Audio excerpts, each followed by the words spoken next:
What's up, everybody? Welcome back to the Street Parking Podcast. I'm so pumped for today's episode. This is the final episode in the 25-week Vault member series. And this episode is with my partner for the very final Vault workout, Felicia Farmer, also known as Felicia Denise, or your Instagram handle is Live Fit Felicia, or Felicia Spicy Duck. Yes. And she is my partner for the final Vault workout. She's the final member that we're doing one of these episodes with. I'm sure we'll have other members in the future, but for this 25-week series. And it's somebody that I have wanted to meet so bad for several years now. And when this group showed up, I was just crying my eyes out because I was so excited to meet several of them, specifically you. And if our members are active on, especially I would say Instagram, but Facebook sometimes too, for sure, they've seen you with your motivation, sometimes in the car, chats, the dancing, all the fitness. And I think you're just a staple in the street parking community over the last few years. Yeah, thank you so much. Thank you. I'm so happy to be here. I am so excited. It's like, I don't want to say it's like a dream come true, but last year I made a list of 50 of the best experiences that I wanted to have. And I put, I wanted to meet you and the street parking community headquarters, your team. And I wrote that last April. Wow. Last April I wrote it. And to like actually meet you and meet everyone, it is one of the best moments. I'm trying to hold back tears. Oh, we just started. I know, right? We just started the episode too. And, but just even you telling that story, I think is one of the things that I love about you so much is just, you're such an interesting person because you have such a mix of like a range about you. Like you're very thoughtful, like you can see that and you feel the feelings and everything, but you're also very like, hey, get your shit together and get your life to, you know what I mean? Where usually you only get one of those from someone, and you're very broad, like you have a range of your personality and just who you are, and but you show it. Right. I grew into that. It's like a work in progress. My life experiences have taught me a lot about myself and how to emote. Because I wasn't always an emotional person, or I didn't know how, because I didn't grow up that way. So now that I've learned to embrace like every part of me, I just go with it. I just go with it. Yeah, because some days you'll be like, what when I see your posts, which end up on my algorithm all the time because I interact with them, and I sometimes I'll just go to your page and look for you, but it'll be like either this like, hey, here's this really hard thing that I'm gonna talk about that you need to hear, like suck it up, or it's dancing, or it's like this like heartwarming thing, and I just love that. That it's just whatever's on your mind you put out there. Yeah, that's pretty much it. That's how I post. None of my posts are like scripted, or like I don't really sit down and be like, well, what direction do I want to have my post going?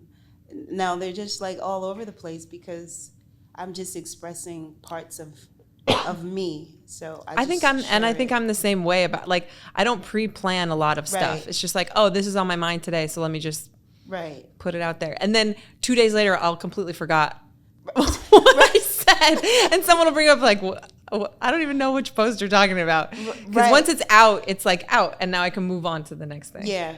So that's pretty much what I'm doing. Like I'm kind of like sharing with the world or the community, like just parts of me and parts of like that day, or what I was going through or thinking that day, or how I was feeling that day. Or it's something that I went through for weeks and then I finally had an aha moment, and then it's like, aha, and then I just kind of share it.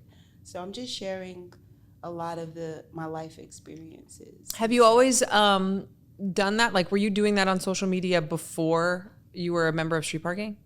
Yeah, and so that's the funny thing. The funny thing is when I started my when I started on Instagram, I was part of a business partnership, and I was doing the same thing, the motivational, inspirational, the workouts. And so when I left that partnership, and then when I became a member, it was just a continuum. It's just like, so nothing that I do is like new in regards to right. what it's just a new experience. And so being in this community, I feel more authentic. Like I can just be myself, and then some people are gonna like it in the community, and some people are Hold on. not. Have you had people not like you in the community? I can't imagine that. I've had people not like me.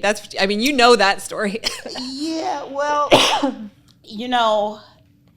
it's funny. You're either going to it's not even in my personal life. You're either gonna right. like me or you're not. I've never met a person who was like warm about me. They either love it or they're not about it at all.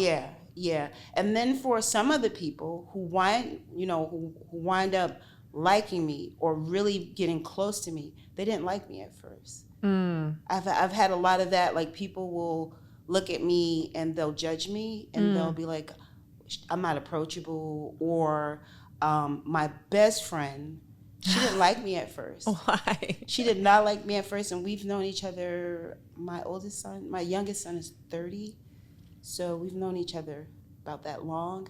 And she didn't like me because at the time I was working in the health clubs. That's where we met. And I was an assistant manager in the all-ladies gym. And she was like, one day we were at the front desk, and she's like, I don't like you.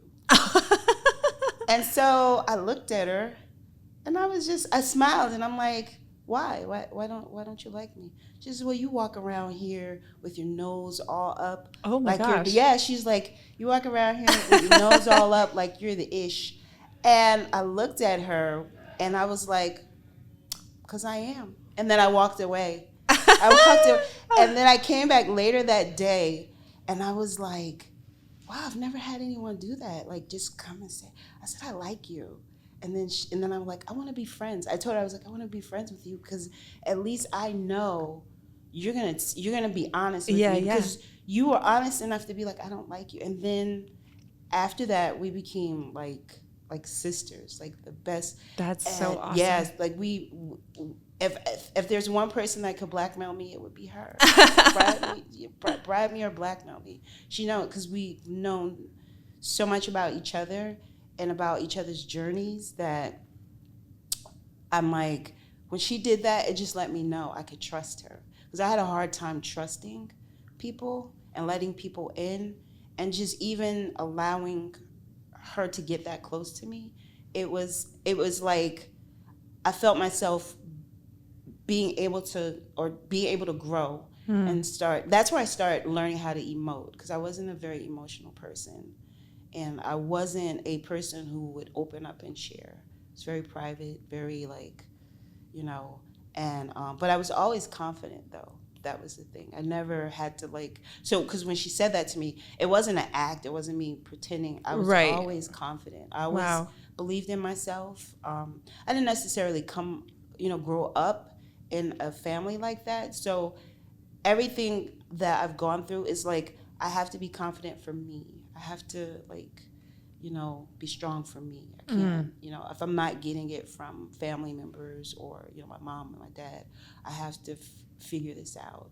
And so she was the first person that taught me how to emote, like how to feel, how to express myself in a loving capacity, but at the same time, not be too mushy. Right. Not let it completely take over. Yeah. Because that's hard. Yes. That's really hard. I mean, you said speaking of when you were younger, one of the things that you said in our email exchanges back and forth is that you've been in a love relationship with movement since you were 7 years old. Yes. Is there something specific that happened when you were 7 that you pinpointed that age, or? Well, every Saturday they used to have like sports come on Channel 7 on TV. And so we weren't allowed to really watch a lot of TV, but on Saturdays we were. And so I would watch the sports things that came on TV. And when I would see the powerlifting and I would see like the gymnastics and the track and field, I would just sit and just be like, I'm gonna do that one day. I would just be like so enamored by it, especially the powerlifting. When I would see the power lifters and the Olympic lifters, and they're throwing the weights up and they're holding it over their heads. And I would just be so like excited about it. Like, I'm gonna do that one day. Wow. Yeah. So when at that age, I just that would be the thing I would want to watch on TV on Saturdays. Not necessarily cartoons, but in the afternoon when the sports came on, I would be like just glued to it. Like the running, the track and field, the gymnastics. I never really got into gymnastics, even though in school we had like a semester of tumbling and stuff like that, and doing the horse thingy, like the pommel horse thing. Yeah, that, and the tumbling on the springs and all that. And so I did like doing it, but I never was like, oh, I want to do that. It was more like the powerlifting, the Olympic lifting, the running. Where did you grow up? I grew up in Newark, New Jersey. So I born and bred in Jersey. I'm a Jersey girl. I mean, you can hear that for sure in the way that you talk sometimes. Do you remember the first time then that you were able to like start doing some of that stuff, like barbell work? How old were you then? I was a teenager then at that point. Okay. I was so my younger brother somehow got his hands on like a weight bench and the little skinny bars with plastic. They're like it's like concrete covered in like a coating. Yeah, is that what because that's what we had. Yeah, and so so it was like, so my brother was younger than me, so I was maybe like 12 or 13. Okay, and he would set up the bench outside, so it'd be like the neighborhood, and the boys would kind of like and I would want to get in there and lift and stuff like that. So it was older when I got to do that, but it was when I touched the bar, the little skinny bar, it was like, it's not the same, because on TV, in my mind, it was branded with the big bar with the colorful plates and stuff, but it was close enough, because I was like, at least, how did he even get that? So it was kind of like, as I got older, I was able to access my own exercise equipment. So my first job, I was able to get a bike. I was able to start Wow, that's what you were dumbbells. buying when you were that age? Yeah, I was buying that stuff. I remember I have 3 older brothers, and they had like a super, sounds like a similar like bench setup in one of their bedrooms. And I would like go down there and just like see how many I could do.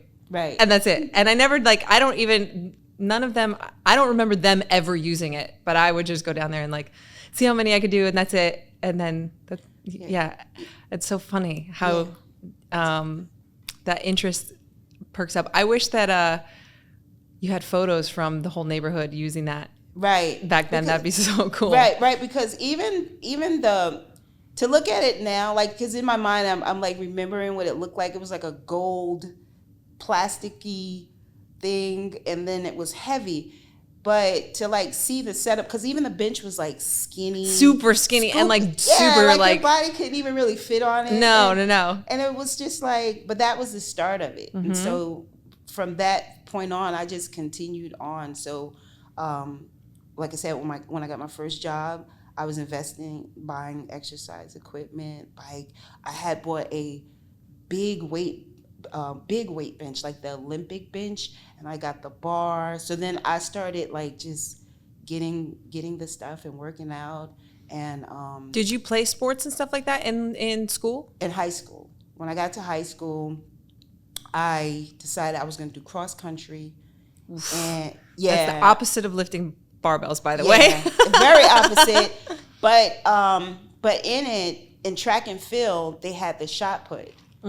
So in order for me to get to the like track and field, I had to sign up for cross country. Yeah. How did that go? Like, I quit after I'm not even gonna lie. I quit after the first year, but I remained on the indoor, outdoor track and field team. Okay.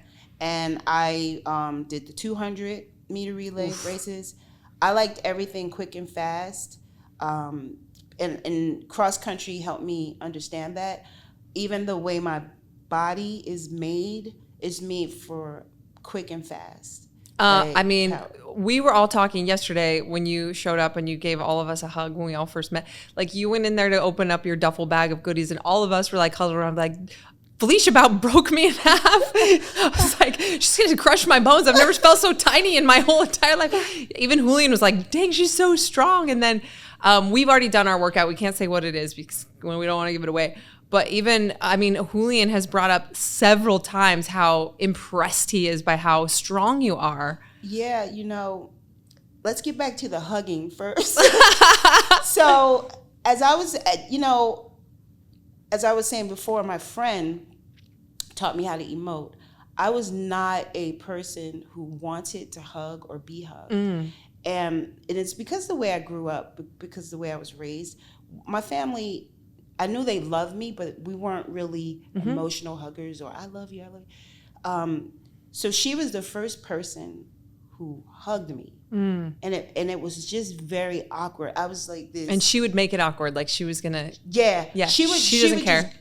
She would just grab me and hug me, and I'd be like this, and she'd be like, "What's wrong with you? Why are you doing that?" I was like, "Don't do that." And she's like, "Why?" I was like, "It makes me uncomfortable." She's like, "Hugging makes you uncomfortable?" I was like, "Yeah." She's like, "You never been like hugged before?" And I was like, "No, not really, no." And then she's like, "Your mom never hugged you? Your dad never hugged you?" I was like, "No." And she found it to be like weird and shocking. This is before you had your own kids or around the same time? No, this was before. This is me growing up, never like being hugged or none of that stuff. And so our friendship, she just would like, and it just felt weird and awkward. She's like, you're like stiff as a board. And she just kept doing it. And she would do it we'd be at work, she would do it at random moments. Now, let me correct myself. I did have my first son. Okay. So we got really close because she had a son, I had a son. So I would drop my son off at her house because I had to be in earlier than her. So I had to open up the gym, and then she'd be like, I'll just bring him to work with me.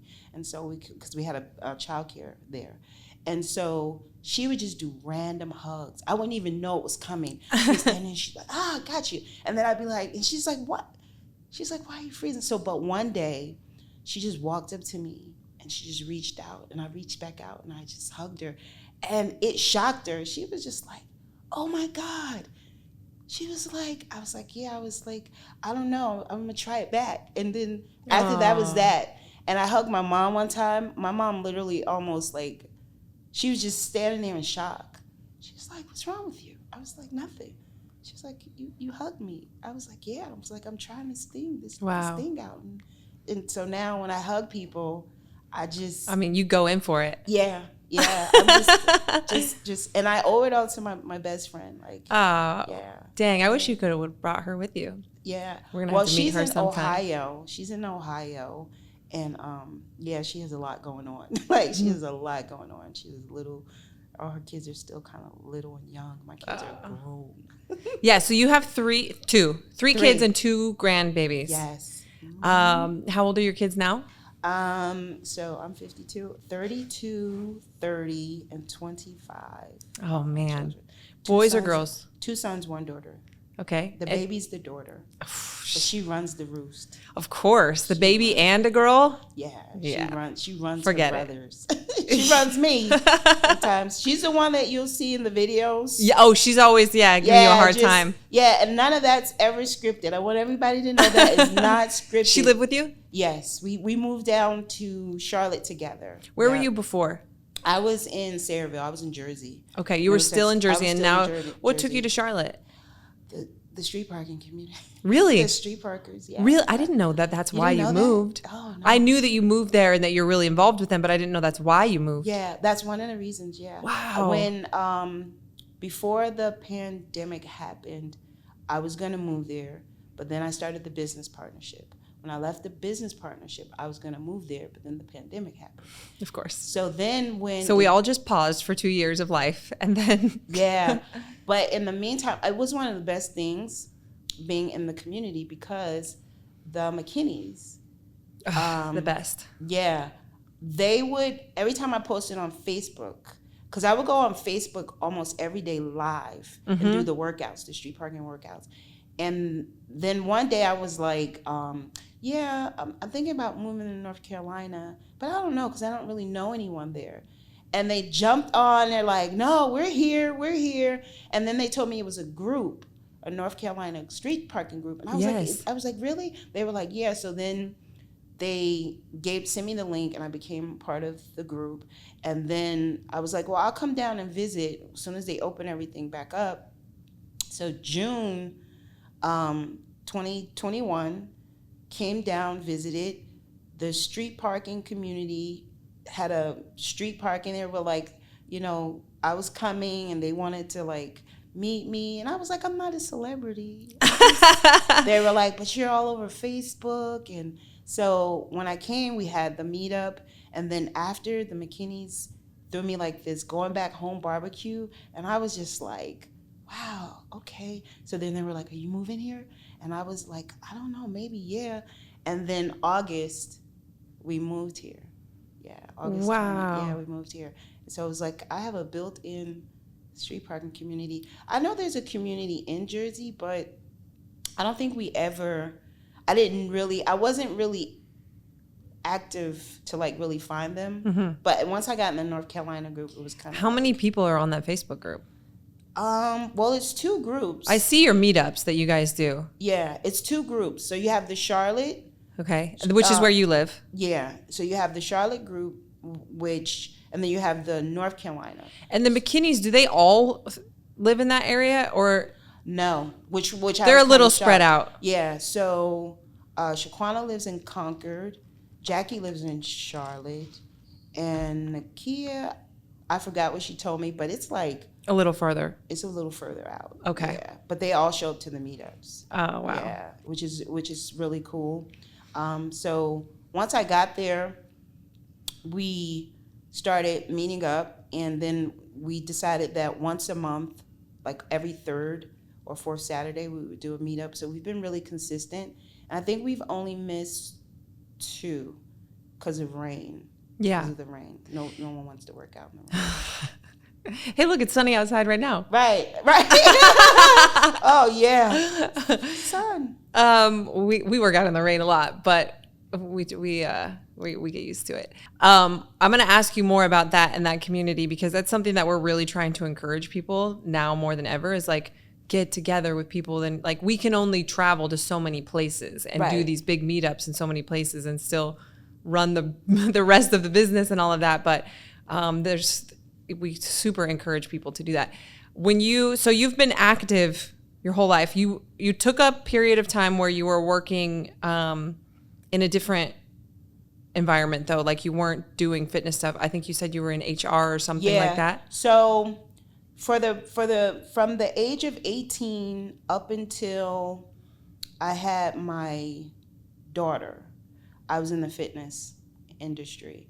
And then once I had my daughter, at the time, my fiance wanted me to be a stay-at-home mom. And so when that relationship ended, I had to go back into the workforce. How long were you at home? So it had to be like 2-3 years. Okay. So I was doing the homeschooling for homeschooled my younger son. And I was a stay-at-home mom. And then when our relationship broke up, I had to go back into the workforce. But I didn't go back into fitness because it was kind of like that lifestyle at the time wasn't conducive. I would have been the hours and the requirement to be like in the fitness and part of management, you have to work nights, days, weekends, this, that, and so that wouldn't have been sustainable for me with her being so little. because now I'm a single parent, right? So now I'm like, well, that's not gonna work, right? So it was like, well, let me get this regular 9 to 5. So I went into HR because I felt like working in human resources, I would still be helping people, but it would be more like helping them get employment, training them for their job, and it worked out. That's probably another good decision that I made in my life. Yeah. How would you? Okay, so I want to know for somebody who's been as consistent as you are, but what was your training like when you were pregnant all 3 times?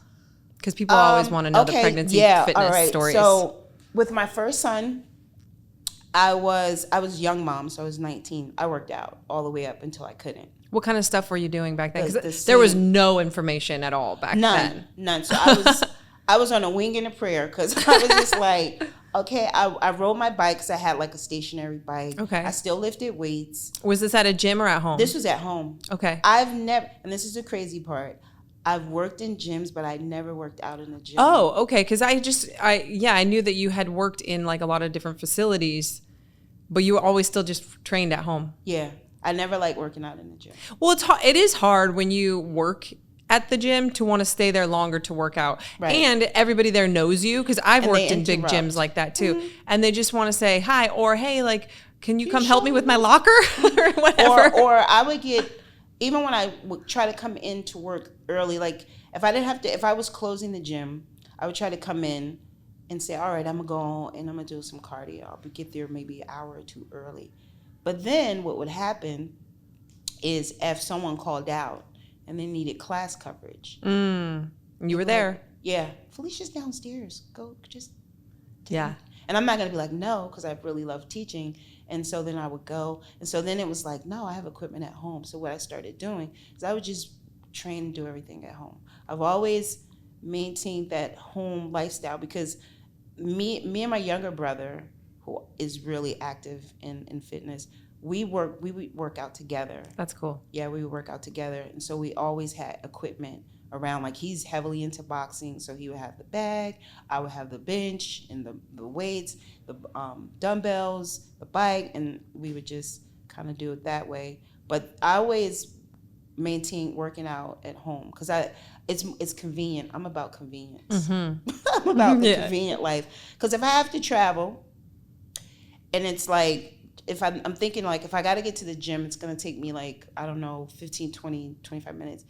Then I got to get dressed. And then what if I go and someone's on the equipment I want to use? So that's going to change my whole workout. Mm-hmm. But if I'm at home, I already know I can just ride on my bike, jump off the bike, mm-hmm. do whatever I'm going to do, shower, and then head to work, mm-hmm. and don't have to, worry about that stuff. So I've always maintained that. With my second son, same thing, just worked out.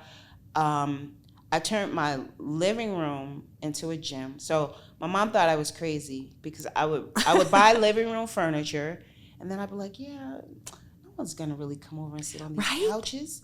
And, like, who's this for? Right. And I feel that way about lots of stuff that people have in their houses. Yeah. I would keep one couch just in case, and a TV, obviously, to entertain, but everything, they'd be surrounded by equipment.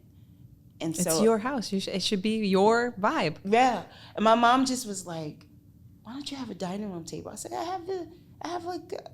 who uses a dining room table? I'm like, Mom, I'm not you. My mom's into all that stuff. Like hosting. Room. Yeah, the dining room table, the china thing. Yeah, I'm simple. I think it's just like a different. Yeah, I'm simple. I'm like, oh, the kitchen has like a table, the bar stools, Mom. The living room, couch. I'm like, people can sit on the weight bench. They can sit on the bench. But yeah, then when I had my daughter, I was working, and so all the way up to the very end with her, all the way to the end, belly out to here, and still up there teaching classes. Wow. Belly out to here. Yeah. The people the members would be like, when do you do? I'm like, I don't know. But my stomach would be like, they're like, are you about to go teach a class? Yeah. And sometimes I would teach 2 classes, and they were just like, you're crazy. Wow. Okay. But I loved it that much. Like I loved Yeah. doing it and helping people and stuff. Yeah, That's really that was- cool. That was probably even more rare to see then than it is now. Yes. Now it's like the norm. Back then, no, it was very. Did the doctor say anything to you? My OBGYN who delivered all my kids, except for my middle one because he was away on vacation, he encouraged it. Nice. That's great. He thought it was weird because he would talk about, like when I would come, and he would talk about how, the women, they don't realize like moving around or walking is going to help them during the pregnancy. So when I'd be like, well, I work out. He's like, he encouraged it. He never was that's like, great. oh, you're going to hurt yourself. Oh, he just said like to stop if I was jumping, to stop all of the movements where I'm jumping Right. and stuff like that. But he's like, you could do lift the weights, do all the stuff that you're doing, ride the bike, he never was like, you're going to hurt yourself. That's so great. Yeah. That's so great. Before you moved to North Carolina, you did a year where you committed to doing all of your workouts outside. Mm-hmm. Where did this idea come from? And how did that, give us a recap of how that journey went for you? What month did it start? I want to know all of that stuff. Okay, so before I joined street parking, you were still in Jersey, which is there are some seasons in Jersey. It's all of them. You get all of them. You get all the seasons in Jersey. Yeah. So before I started street parking, I was running a group on my own. I was doing but that was indoors, so it was more like stretching. They wanted to do stretchy and really light things. And then when my son got me the membership, and I was like, and then I started following certain people in the street parking community. And I was like, oh, they got barbells. They got all the equipment. I had this stuff in the house, but I wasn't really using it because I wasn't teaching like that. And so I was like, yeah, I don't know how these floors will hold up with me dropping barbells on them. And I don't really want to scuff up someone's wood floors. Right. And I had mats, but it was kind of like, well, I'll go outside. And it was just, most of the videos that I remember, it was a little walkway in front of your front door and the steps. Yep. And so I took all the furniture out of my living room. And I put all fitness equipment in there. The only thing that never came outside was the pull-up bar, the pull-up station. But everything else, I had bought the bench. I had bought more barbells because I had one, but it was an adjustable one that I got from Walmart. And then I was like, yeah, this is not going to do. So I ordered barbells, and I ordered the weights. And this is all during the pandemic. I'm just packages are just coming. They're coming. And I was just like, yeah, I'm going to get into it. And then I was like, I'll be outside. I was like, I'm going to go outdoors. And at the time, it was getting warm. So it made sense. The decision was made in the warmth. I was like, sunny, it's beautiful. Yeah. I was not too hot yet, so springtime. Yeah. Okay, it now. Yeah. When my son got me the membership in May, I didn't start till June because I was doing some other little thing he had got me for Mother's Day. And then I'm just going to go on outside and do it. And I was outside, and I was like, I'm going to commit to the whole year just being outdoors. Not really thinking that through, but it sounded good at the time. And I remember doing the first one outdoors. I was like, this is so cool. I was so happy during that workout. I don't remember which one, but I was so excited. And I think that was the first time I went on Instagram and I posted about it. And then I was just like, yeah, I'm just going to. So I was posting every day to keep me going because it was like, okay, I need to be accountable. So the only way I can really be accountable is I got to make a video, post it, go live, do something. But what I didn't realize was going live on Facebook, it was actually impacting other street parkers, but it was also impacting people that just randomly knew me and stuff. And they were like, what are you doing?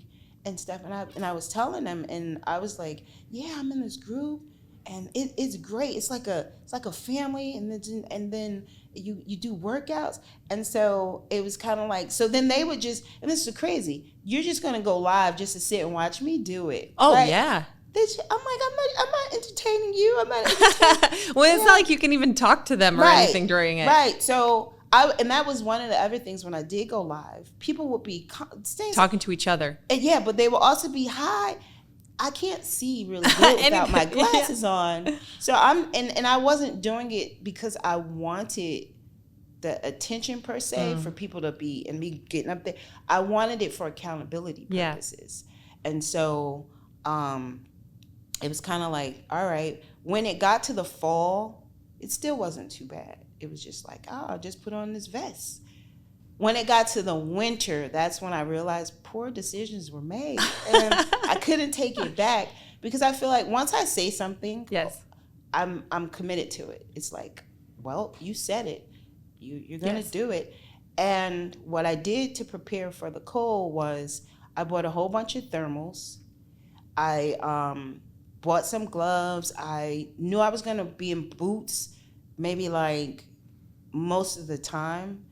And so I made sure the boots still had a sneaker feel, but they were warm enough for me to be out there doing the workouts.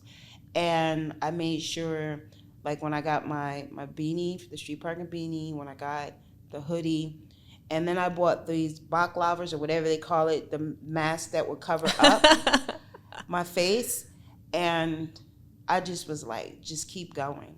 So by that point, it was just kind of What about because I was always wondering about the iciness. Like, were you salting that little walkway or shoveling it or whatever? I was more worried about you slipping. No, where I lived at, they did it.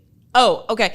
So that was going to be my next question. I could never see the houses to either side of you, but what it looked like, what I was picturing, is that it was like a townhouse, like shared wall type situation. Yes, with neighbors that were like, yeah, on every side. Right. So it was like a whole community. What did they think about this? Like, because there's a lot going on here. First of all, you're working out outside, which is already, to most people, a very strange concept, unless you're like going for a run. Number two, you're doing workouts that are like, you're dying over here. And number three, you're filming yourself the whole time. So like, and I'm playing loud music. Yes, and dancing. Yes. Yeah, so the neighbors, which is very interesting, they started coming out when I would work out. And they would just sit and watch? Yes. I mean, they would sit and watch. I had a few approach me, but they weren't necessarily neighbors. They were passerbys, like people walking their dog and stuff. Yeah. And they would be like, "Oh, I want to do that." And whenever I was, "Come on," I would invite them, and then they wouldn't show up. And so I was like, they weren't serious. They just weren't. They were inspired in the moment. In the moment. I had a neighbor across the street. He waited, and he was polite. He waited till I was done. He walked across the street, and he was like, "Me and my wife are interested in, doing what you're doing." And I was like, "Oh, just come over anytime." I was like, "You don't have to buy anything. I have all the equipment. I was just come over." And he was like, "Yeah, we're gonna do that." And then they never came. But what they would do is they stopped parking, like, because they used to park right in front of where they would park around in the back, and they would like cross the street before, because they would have to like walk on my side and then cross. They avoided you after that? Yeah, because they were. That's so crazy. But I think because they were embarrassed. They didn't want you to ask them about it. Yeah, and I wasn't, though. That was the one thing. Yeah. I never, when people ask me about what I do or can they do it and I invite them to it, I do not like harass people. I don't like be like, "But I thought you said." I feel like he went home and told his wife that like he told you that they were going to come, and she was like, "Why did you tell her that? I don't want to go do that." Yeah. And so now it's awkward between them. Yeah. Maybe. And I think that's probably what did happen. I think that's probably what did happen, because he approached me. She was still across the street, and he approached me. So he probably was like, "Yeah, we want to." She probably was like, "No, she's over there dying. You think I want to feel that way?" She's breathing, heaving, hoving, and down there hitting knees. And I don't want to do that, honey. No. Yeah. So, But my neighbors, and then I had another neighbor who would come walk over. She was an older lady, and she'd be like, "You inspire me so much." Oh. She's like, I can't do that stuff," because she was just talking about all her like issues and stuff. She's like, "I can't do it, but I love watching you." Yep, she would come right. Every time the door would open, as soon as they heard the music, they heard the music. I had another neighbor with a kid. He lived upstairs, across the street. They would open up the door. He would come out and he would count. He'd be like, "And one." And How old is he? I didn't know how old he was, but he had to be maybe about 5 or 6. Okay, so like Knox's size. Yeah, he would come out and he'd be counting. And I'd be like, "Yeah." But my neighbor, as soon as she heard my music, she'd get her little crate, come right out and sit right out there. I'm telling you, like, one of the things that we talk about, or that I've made posts about and we talk about a lot, is it's like, if more people were in their garages or front yards or whatever, like, how much more would we get to know our neighbors? How much safer would our neighborhoods feel and stuff like that? Because it's like, we just got to get people to not be inside all, because that's how it used to be like growing up, is everybody was outside all the time. Mm-hmm. Yeah, because growing up as a kid, all we did, we were outside. Constantly. Running around constantly. "Mom, can we go outside?" We would hate to get on punishment and not be able to go outside. Yeah. That was the worst. But yeah, you're absolutely right. Because I also found by going outside, it also, people would randomly walk up to me, but it'd be like, "Oh, I just met a neighbor I've never met." Mm-hmm. I've never, or just, having the ability to like see your surroundings and start seeing your neighbors and start, because I did have this weird kind of neighbor. I don't think he was a neighbor. I think he knew somebody that lived there. He was in a few of my videos. And some of the members would be like, "That guy's weird. He's just staring at you." And then I would go back. And look at the video, and he'd just be standing there. Oh my gosh. Yeah, but then he would walk up. I got to know him because he would walk up and talk with me after and be like, "Hey sis, you're strong." He was like, impressed by you. Yeah, and then he would try to like talk to me, be like, "I want to go on a date with you," but I wasn't interested. But the actual fact that he would wait, I always found it interesting that people would wait to talk, because the one thing I do not like that's a peeve is that if you see me working out and you interrupt me, yes, that bothers me a lot. Like clearly I'm over here dying. Yeah, don't it bothers try to me a talk lot. to me. There was a guy in the neighborhood, and he used to sometimes ask for like money or whatever. And if you catch me and I'm not working out, I'll hook you up. But one day we were actually this is when we were doing the sandbag Sunday, and we were doing a sandbag workout. He walked up to me and interrupted me, and he never came back. And it was the one where we were climbing over the sandbag. Yeah. He walks up, he says, "Hey." I said, "What?" I looked and was like, and so the good thing was, I was like, if he did try to get crazy, I'm videoing. And we're on Zoom. So they all can see him. Right. And so he's like, hey, sis. And then I was like, "Do you see me? You see what I'm doing right now?" And he's like, I was like, "Yeah, I'm working out right now." I said, don't interrupt me right now. I was like, "Come back." And I told him, I said, "Come back in about 30 minutes when I'm done." He never came back. Because I'm thinking he may looked at me how I was looking at him, like, what do you see what I'm doing right now? Had the sandbag on the shoulder and I'm crawling over and he's like trying to, I'm like, "Not right now, man. This is not the time to be getting ready to tell me a story to get a few dollars." Because I would just give you the money. You don't even have to tell me the story. Because I don't really care. But not during my workout. You just messed up. Oh man. Yeah. What? So obviously, you did the whole year. What year was it? It was 2021 to 2022. It was 2020 into 2021. Well, no wonder everyone was home the whole time and staring at you. They had nothing else to do. Right. But then it went to.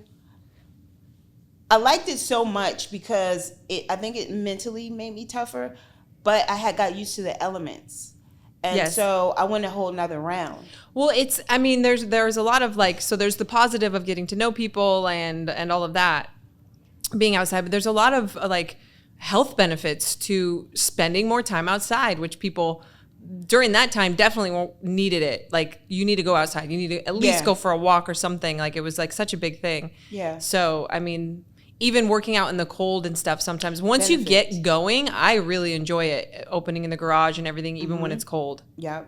That was one of the things, I think for me, the winter was the best one for me because it made me uncomfortable, but every time I did it, I became less uncomfortable. See, this is why you're going to need to get in the ice barrel today. You know what? I had made a wager. DH needs to tell you my wager. Okay. But the winter was the best because it taught me a lot about myself. There was like the days where it'd be like, girl, it's too cold out, you know? You could just do it right dark. in here. It's like, yeah. Yeah. And I was just like, no, I'm going to go out. No, I'm going to go out. No, I'm going to go out. And because I left no room for excuses for myself because I had all of the clothes. I had the face. There was nothing that I could use. I had the boots. And so when I started doing it, I just kept going. When it snowed, because there was one time it snowed, like we're talking like up past the knees. And that was the only time I couldn't go out because it was snowing.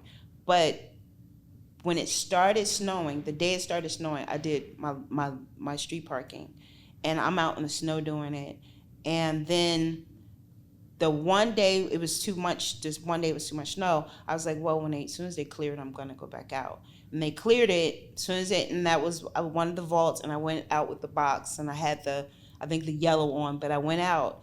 And I think at that point my neighbors knew I was past the point of help. This girl is out here with boots on, and I would take my music. And that was one of the things that I think they also liked, the fact that I was playing music, because I was concerned that I'm playing this music really loud. Yeah. But never once were cops called or anything. And I think that they had got used to it. And I mean, to the point where the neighbors down the street could hear the music, and they would just be like, oh, you play good music. I mean, you do play good music. Yeah. So, and that was the thing. I was like, well, if I'm going to be out here, I'll play some good music, at least play some good music. What time of day were you doing this at? It varied because so it wasn't like, oh, it's 4 p.m. Felicia's out there with the music. No, it varied because at the time I was blessed enough to be coaching, like traveling. I was going to people's houses and coaching them and working with them. So if I was also trying to have everyone in the morning so I could be home by a certain time in the day and work out. But I felt like I was consistently going live around 3 o'clock in the afternoon. And then on the weekends, because I've never tried to like work or coach on the weekends, and the weekends it would be like early morning. So that's what you do now. You're a wellness coach. What is that? Is what you do similar to like a personal trainer? I know in the email you said it's more almost like a life coach. So what kind of people are you working with? What are you doing with them now? So what I was doing was more personal training than physically. But then it just transitioned on its own to more mindset and nutrition and the whole package.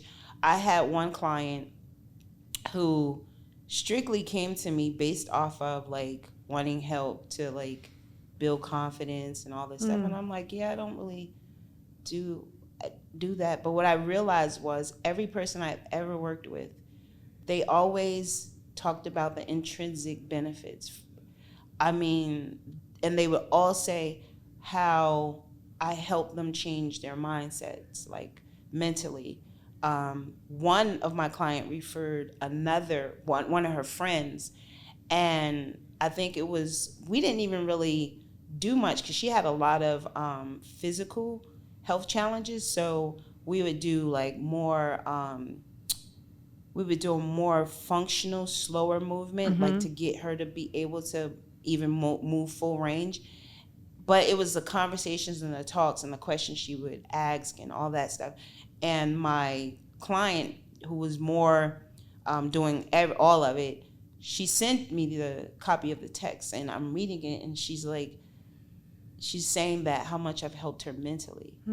So every person I've ever worked with, they've always looked at how they felt mentally, never physically. They're not, it was always. So I was like, well, I might as well just go for it and just be more of a wellness coach. And so unless somebody asks me just strictly for like, I just want you to train me, because I've always told people you don't need a personal trainer.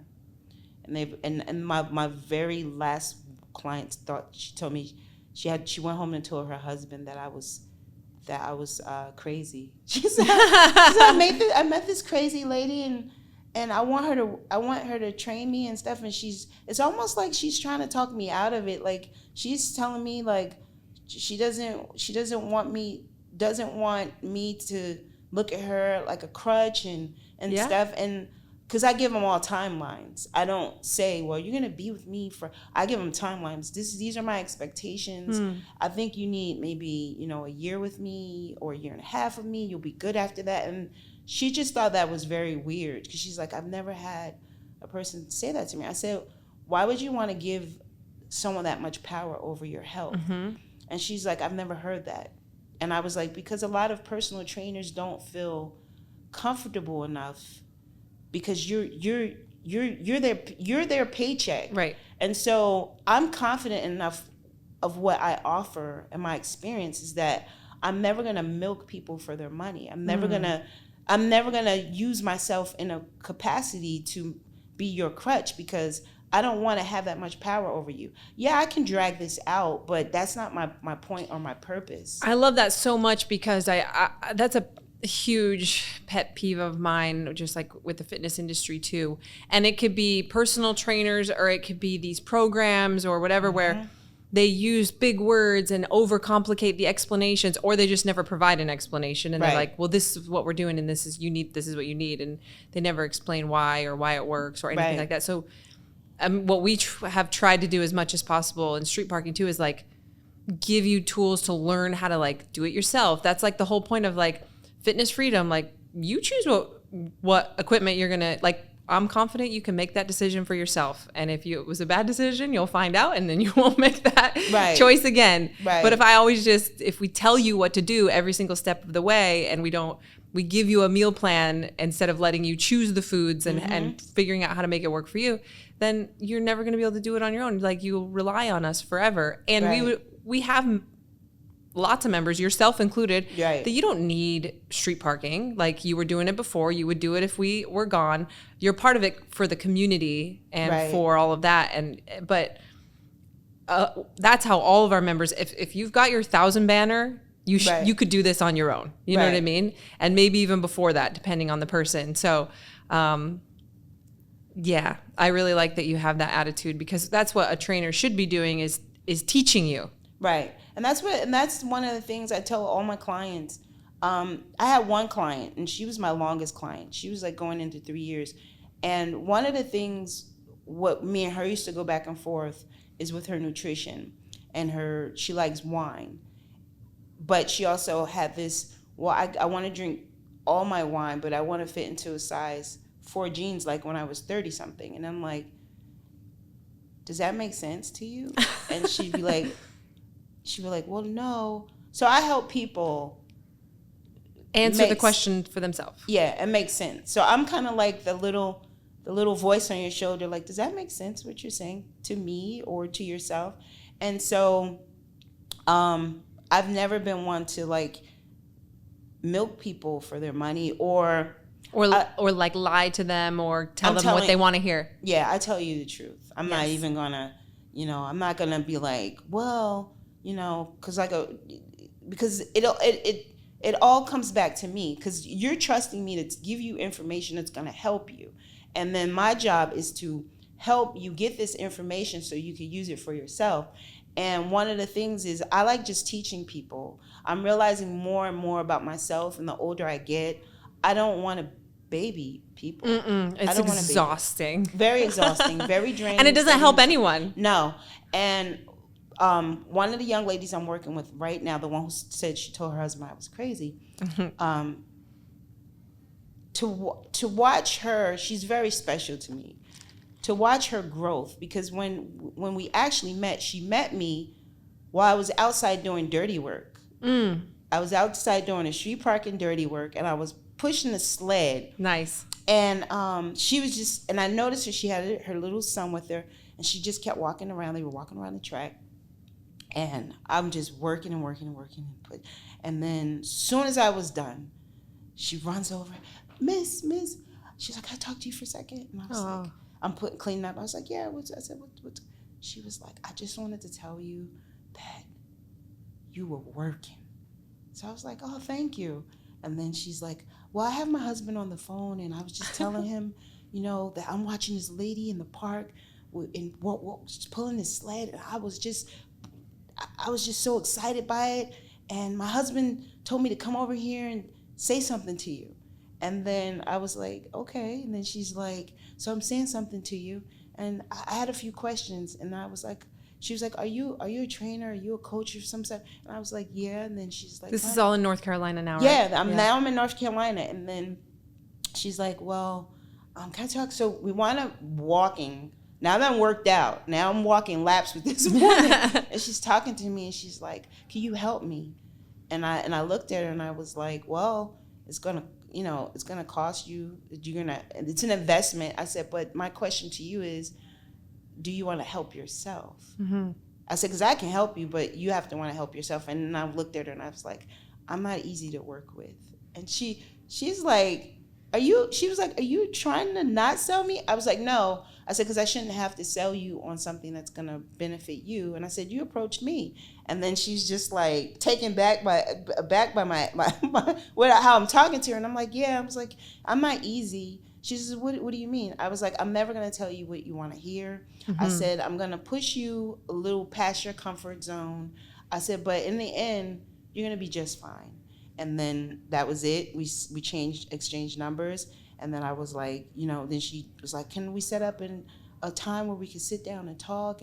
And we did, and I've been working with her. But to watch her go from not running, not liking to run, not lifting weights, not knowing anything about nutrition, to now see her making choices and decisions on her own is very, very amazing.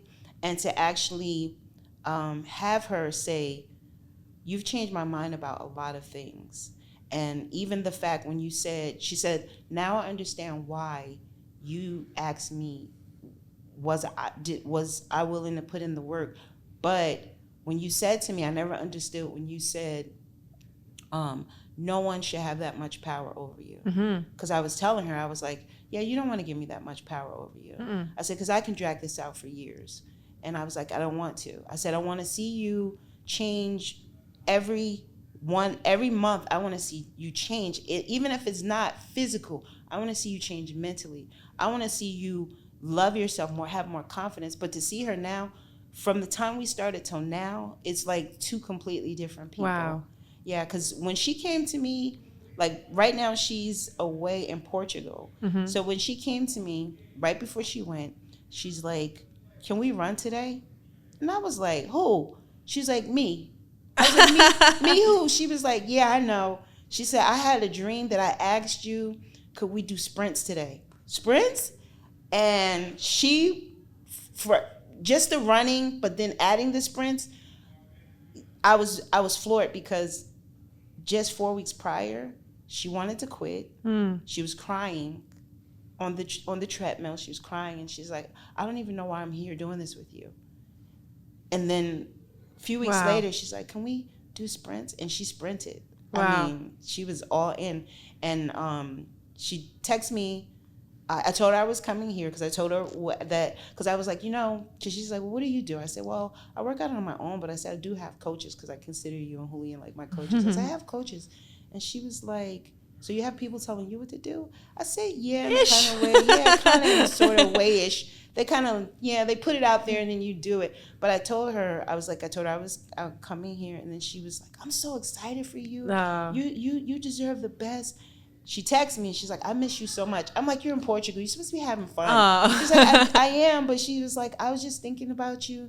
And she's like, "All the things that you've said to me making sense while she's away on her vacation and stuff. So that's really cool. You know what I really love about that story, and I think one of the reasons why it probably ended up working out for her is because she didn't see you walking around and see how fit you look and be like, I want to look like you. She saw you actually doing the work and say, I want to do that. And I think there's a big difference. And there's a big difference between I want to do what you're doing versus I want to look how you look. Right. And usually it's like, I want to look like that. What do I have to do? And it's like, no. If you see somebody and they're doing, they're dying or they're doing the workouts or whatever, and I want to do that, that's a very, very different thing. And you're much more likely to be successful. Yeah, because that was her approach. She approached the fact that she saw me pushing that sled. She thought it was so cool. She's like, and for her to be talking to her husband, and he's like, go talk to her. That's awesome. And it's crazy because after all that, I work with her husband now. Oh, so, nice. Yeah, so it's a couple. And we go through the whole thing, the mindset, the nutrition, the training, and I just feel like I'm guiding them in the right direction because even the fact that she says, I can never imagine that you're not going to be in my life. I said, I'll probably be in your life. I said, but in a whole different aspect. You'll just be calling me to be like, hey, how are you doing? Right. I tried this today. I learned this. But just to watch the growth. And so that is one of the things that brings me joy. I could have went back to corporate America.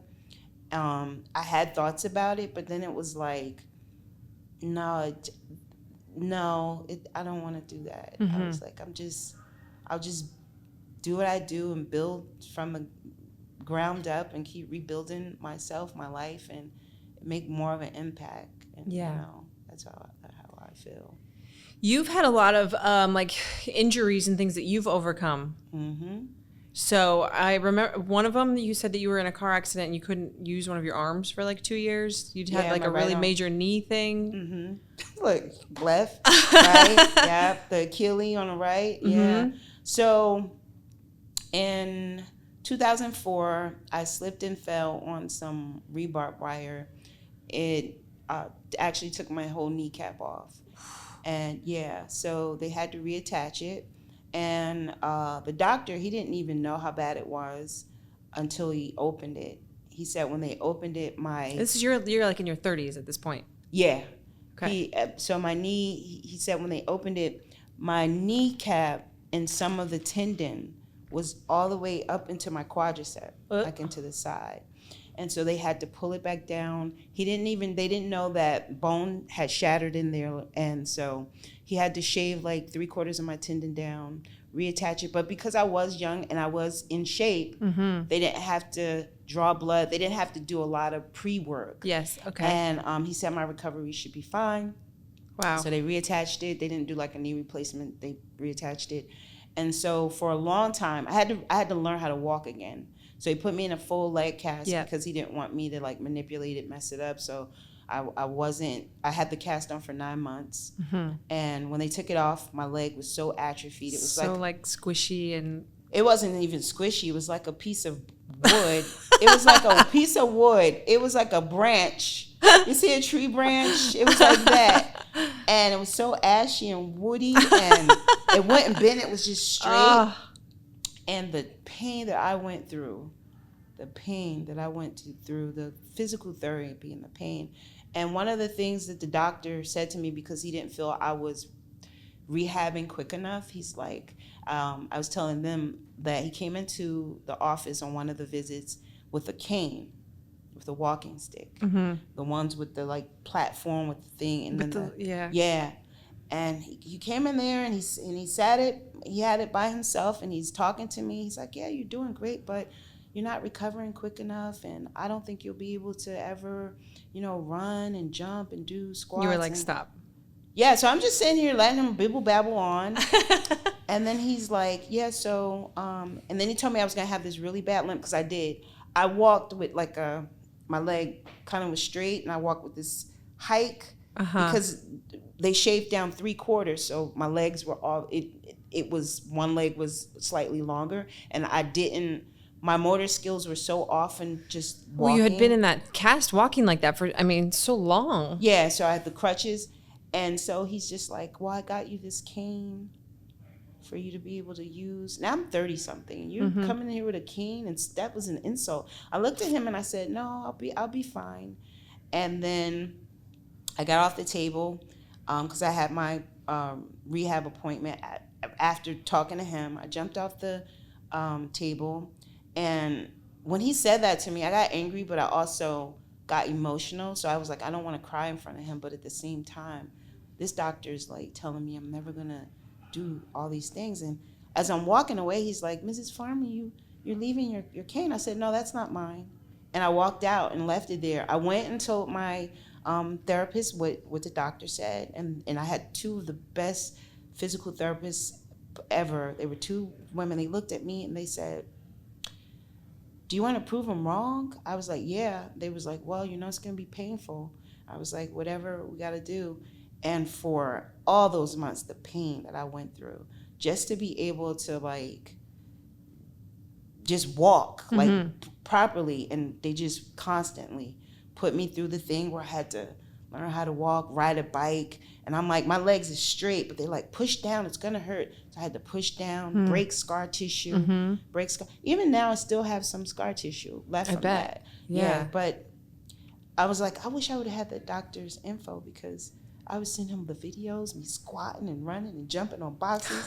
He'd be like, oh, well, I was wrong. Yeah, and then the car accident, I got T-boned, and I guess when the impact hit the car, because I was in the street driving, but I wound up on the opposite side, up on the curb, and my arm, it just one day, I was trying to button my pants. I was like, my arm wasn't working. And then, how long after the accident did this happen? This was maybe a couple weeks after. Okay, that's so yeah, crazy. because when I initially got all checked out, they were like, "Oh, you feel pain?" I said, "Yeah, my neck, my arm." I was a little sore and I felt a little tingling, but it was like, "Oh, just got hit by a car." Right. And one day it was just gone. Wow. Yeah. And like it was just like limp, like hanging. Yeah, out? it was just gone. And at that time I was into CrossFit, and it was just gone. I was just like a hangy arm. It was hangy, and I was like, did I have a stroke in my sleep? I'm thinking, oh my like, gosh, other things. yeah, of course. No, and then they said it was delayed, and I guess when I was feeling the tingling and the it was like a pinched nerve or something. Yeah, when I was feeling like my neck and all that, I guess it was all part of the end result of my arm. But yeah, almost 2 years. Yeah, and then even with that, how did they get it to come back? I did. I helped them along. Yeah, because they were like, they used acupuncture. They used a lot of things, but it was just getting me to be able to. And then they come in there, and the nurse comes in, and she's like, "Do you have children?" I was like, "Yeah." She's like, "Are they old enough to help you?" I'm like, "Well, what do you mean?" She was like, "Yeah, because you need the kids to like help you do things, like open things, and and it just reminded me of the doctor telling me that. And then I'm like, no, I was like, I'll be fine. It was like, yeah, a lot of times people, when they have accidents and this, they don't fully recover. And I'm just trying to, help you, like, kind of like accept this. I'm like, one, I'm not going to accept it. But two, I'm going to help the doctor out. And against his orders, because I was in a brace, I just started, like, I was like, well, what can I do to, like, at least try? So push-ups were the first thing. And I would just lay on the floor, and try to push myself up, and it hurt. And I was like, oh, this really hurts. Maybe I shouldn't. But then I was like, you could do it. And I would just push up a little higher. And then finally, that was the first thing, the push-ups. And then I would go in and show him my progress, and he'd be like, he would want to do surgery, he would want to do cortisol shots. And I was like, no, I'm not doing any of that, because you can't guarantee it's going to work, and you've said it yourself. And then he's like, but you're going to hurt yourself. So then I was like, no, I'd rather try it. And I was like, well, I'm into, personal training and all that. And he's just like, Ms. Farmer, you're going to hurt yourself. And I was like, yeah, but it's worth a try, because you're just telling me. I already hurt myself. Right. What am I going to do? Right. And all you're doing is sticking those little needles in me and stuff. Yeah. And then finally I came in, I had got water in my bicep. So I was doing a push-up. See, I told you were going to hurt yourself. I said, but it's worth it. And so he's like, he gave me some prescription to dry up the water, and I just kept going. kept going. Wow. And so finally, I started using light dumbbells, and I was doing some video, I think some Beachbody video at the time. And I was just like doing things because I got tired of running. I spent those 2 years just running. Wow. Because I couldn't use my arms, so it was kind of like, well, this will be the easiest thing to do is use my legs. So I signed up for all kinds of races and running. Yeah, but now I use my arm, I lift, and I'm like. I'm so glad that you told those two stories, because when you guys watch her vault workout and what we did in the vault workout, and you see the choices that she made, that we let Felicia make her own decisions this week on the vault, and she made some. Yeah. And but just to remember, like, her knee and her arm, and you know how she came back from that. One of the things that I love about you, even something that you posted on your Instagram story yesterday, I know that you and I are in alignment on trying to like stay away from unnecessary medications and all of that stuff. I've been that way. I don't know how I became that way, but I've been that way since I was like a child. And it's not like my family's that way. So somewhere along the lines, I picked that up. So. Yes. Yeah. Not always just taking their word for it, but you know. That was one of the things. I'm not a doctor, but I like to learn. So I study, like, my background is in psychology. I'm a psychology major, but when I got into the fitness industry, I was intrigued with like the body and medicines and medication and natural remedies, and you know, because I'm not into all of the medicines, because I'm like, well, if I don't need it, then I'm not gonna take it. Yeah. And I've always found it interesting that people aren't that way. It's like, I always make the joke, like, people know more about how their computer runs, how their computer works, or how their car works than they know about their own body. And that's very common. Like, the stuff that people know about celebrities or, you know, these random, like, you're spending more time learning about this random, the Kardashians or whatever, than you know about how your own body works. It's crazy. And it's funny that you say that, because I'm like the complete opposite. People will find me kind of weird because I don't watch TV. We don't really either. Yeah, I don't watch TV. Movies and stuff, but. Yeah, so if I watch anything, it's something I chose, something I selected, so I don't binge out on like Netflix. I don't do any of that. I use my time reading books and like learning like things like, well, you know, learning about herbs or learning about like different things that's going to improve my life. I'm big on like evolving. Yes. And stuff. But I'm like, well, if a doctor tells me something, then I have to go and check it out. Yes. I have to check it out, because, you know, I know doctors get paid, but I also think of things like, I always think of the fitness industry. I don't want to say like the biggest scammers can be in it, but it's still, it is. I'm going to say what it is. It's pretty bad. Yeah, and it's gotten worse over the years, because again, I was doing this, like, I remember my first job, I was 18. That was my first gym job. And back then, I think they advocated more to be healthy, but they also advocated for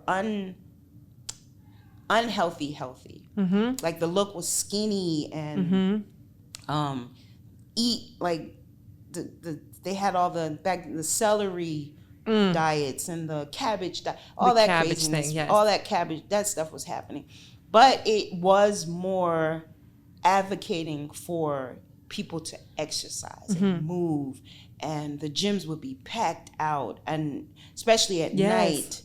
And but as time went on, and as I've been in the industry, even leaving it and coming back, it's almost like being in a circus, but at the same time, I feel like the people who are sincere, like the street parking community and a few other trainers and people that I know, you could get lost in it now, like, because so many people are looking for quick fixes, and when you tell the truth, like, hey, you can't get a 21-day abs, or you can't build your butt in 30 days.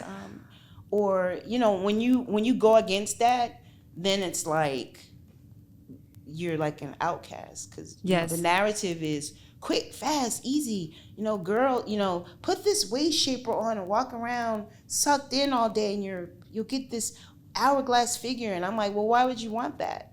I think in terms of like survival, and like if I was being chased and I have this big old butt, I can't run.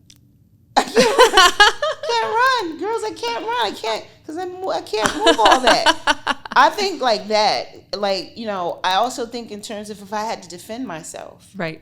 I need to be strong to defend myself. I need to look a certain way. Right. Yes. To defend myself, because I realize in the society, we don't live in the same society I grew up in. Mm-hmm. You know, it's very different, and people can look at you and see whether or not you can defend yourself. So, and it's physically how you look, but also how you carry yourself. Yeah, and I've always that's one of the biggest benefits to being a more fit-looking or muscular female. Yeah, for sure, that I've always appreciated is it's like it. I mean, someone could still definitely come after me, but they're less likely. I feel like they'll think about it a little bit longer, or maybe, you know. Right. I feel that same way. I feel that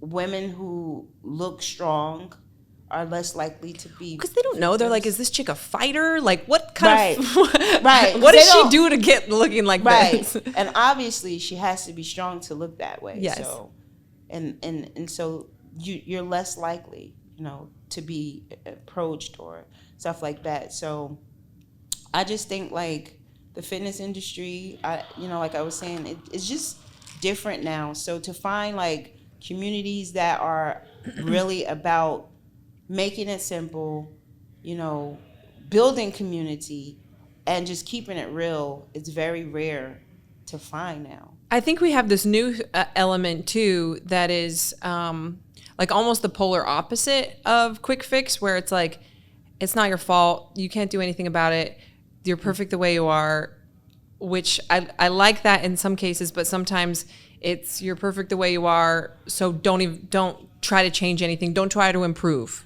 And that I really struggle with that, because that's reaching a lot of people now too. Yeah, so on that, in that aspect, it's the self-love kind of movement.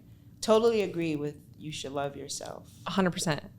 However, when you think about quality of life, and I always think in terms of, do I really love myself? Because if I really love myself, I'm going to look a certain way. Now, when I say look a certain way, I don't mean like I was explaining before, small hips, this and that. I mean, I'm going to look a certain way. I'm going to feel a certain way. Being healthy does not necessarily give you a certain look. No. Everybody looks different.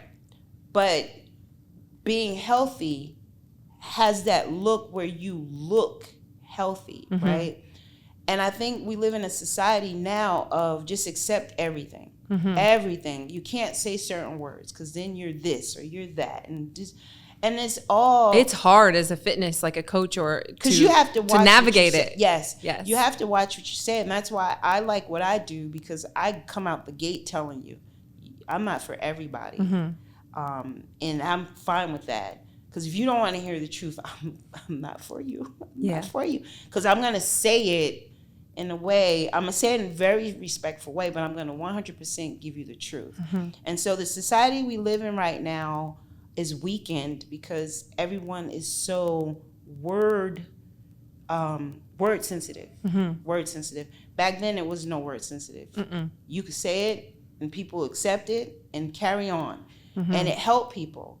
Now we're in a society where you have to be like, I say that.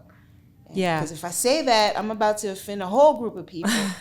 And so that's why on social media, I have discovered how to say things without saying them. You do a really good job of it, yes. And so the thing about it is, in loving yourself, you have to be honest with yourself. People don't want to be honest with themselves nowadays, and they just want it easy. This is not easy. Life is not easy, but it's what you make it.